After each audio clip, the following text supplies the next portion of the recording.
How did Nirvana influence Generation X music and the rest of the world?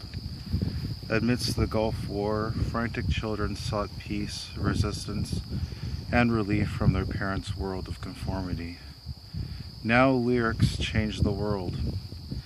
Now children had a voice amongst the chaos and the meaninglessness of the world their parents created. Nirvana's music and lyrics rebelled against conformist music and societal blindness.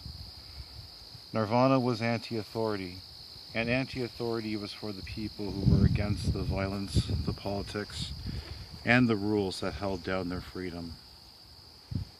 Nirvana had the emotion that expressed the sadness and depression that was at an all-time high during this era.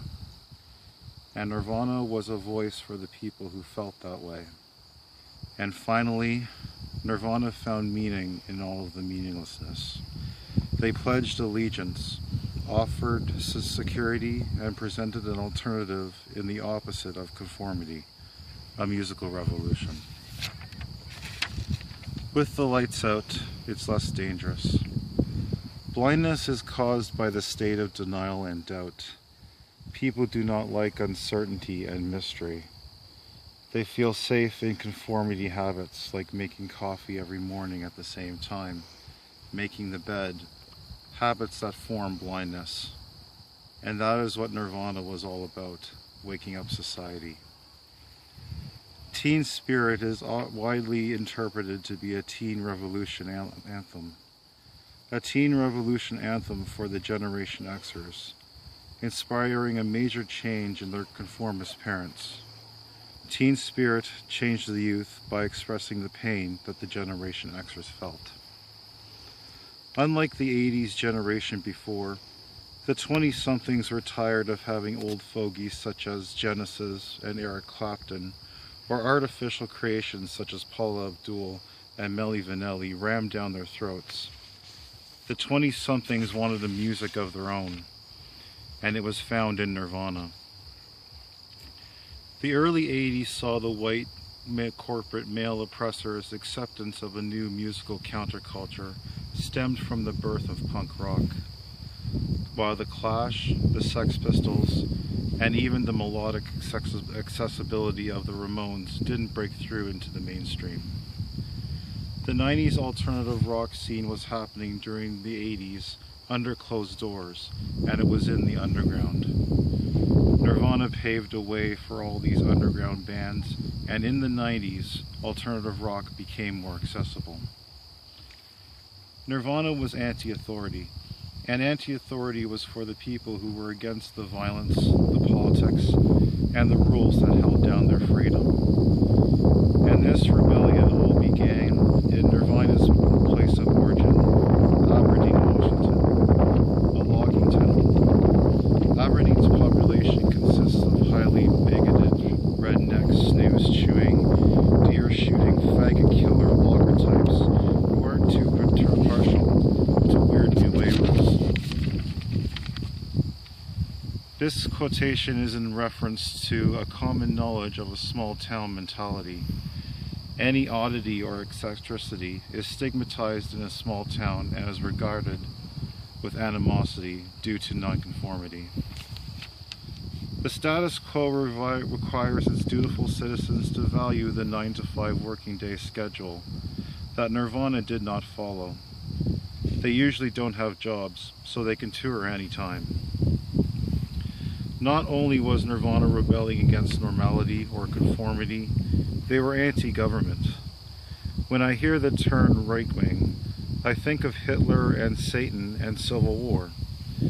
This was the society Kurt Cobain grew up in, surrounded by white right-winged assholes, living in a small town. He discovered music as his link to expression and freedom from this controlled, calculating society. It's a mistake to call Kurt Cobain a spokesman for a generation. Kurt isn't supplying any answers or even asking questions. He makes an anguished wail, revealing in negative ecstasy. And if that's the sound of teen spirit these days, so be it. This anguished wail was telling the world how unhappy its children really were, and that its generation of kids felt a cathartic release through these specific wails. And getting into Nirvana was empowering for a generation that had no power. The 80s had seen too much happiness. Pill popping, cocaine, and disco were the drugs of this era to make everyone happy. But there were many people who were not happy, and for those people, there was Nirvana.